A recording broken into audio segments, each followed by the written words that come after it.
Hello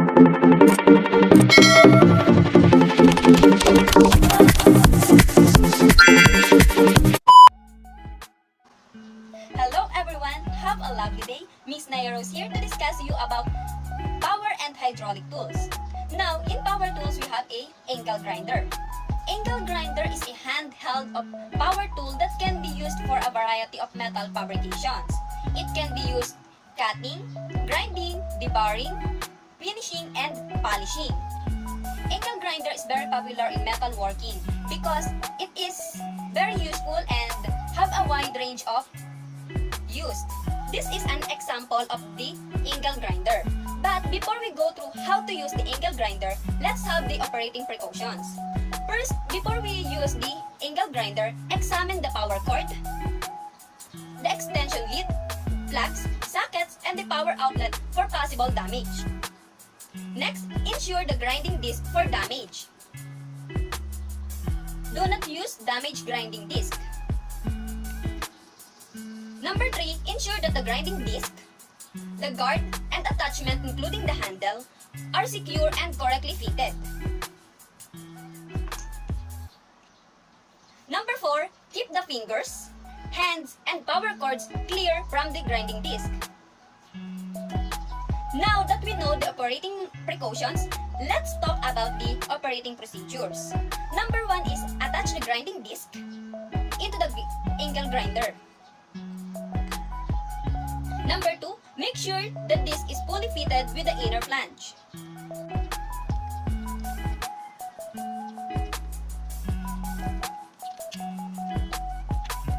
Number 3, lock the outer flange using the wrench. Make sure the disc is properly installed and locked tightly.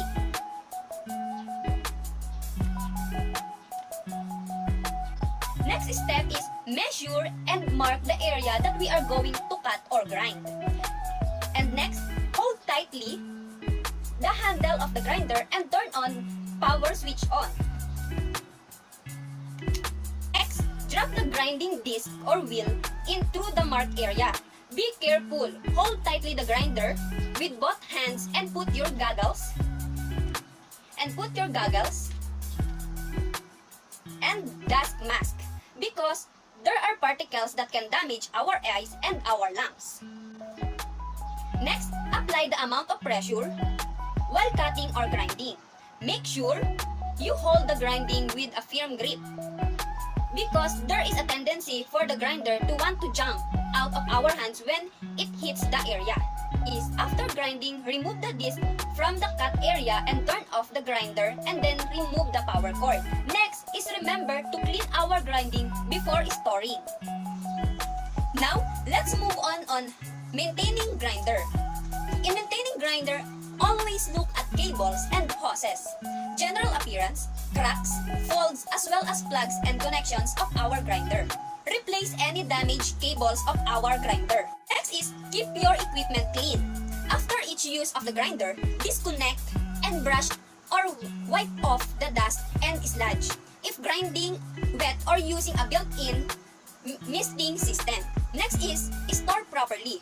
Our grinder must be stored properly to protect them from any damage. Always maintain and take care of our tools because it will make longer the lifespan of our tool and it makes our work efficient.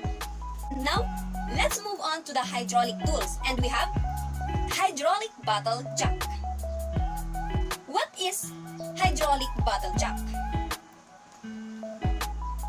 This is an example of bottle jack. Jack is a mechanical lifting device used to apply great forces or lift heavy loads. Mechanical jack employs a screw thread for lifting heavy equipments. Let's talk first about the operating precautions. Number 1 is choose the right ram. You must know the weight of what you intended to lift and choose the right ram with at least 20% more capacity. Number 2, check each components. Always check each components before you set up. Do not use damaged or worn components. Turn them for repair or replacements. Next is safety instructions. Read all warning labels and instructions. Operating instructions must be understood before using the equipment. Next, remember that do not use rams as permanent supports. And now, let's move on to the operating procedures. Number 1 is locating the jacking points that are found. Step number 2 is ensure the ground on which you are using the jack is leveled and block the wheel using wheel chocks and apply the parking brakes to prevent the rolling. And step number 3, place the jack on the jacking points of the car such as they are in a stable position. Next step is the car is jacked up by moving the lever or handle on the hydraulic jack up and down, which helps to lift the car off to the ground. Next step is the jack stands are placed beneath the axle stance points under the car. Note that they should never be placed under the axle itself. Next step is start working on your car, and after you finish working, remove the jack stand. Now, how to maintain our hydraulic bottle jack? The number 1 is when the bottle jack is not in use, keep the extension screw and the main piston be lowered in position to protect them from corrosions. Next, any moving parts of the jack should be regularly oiled.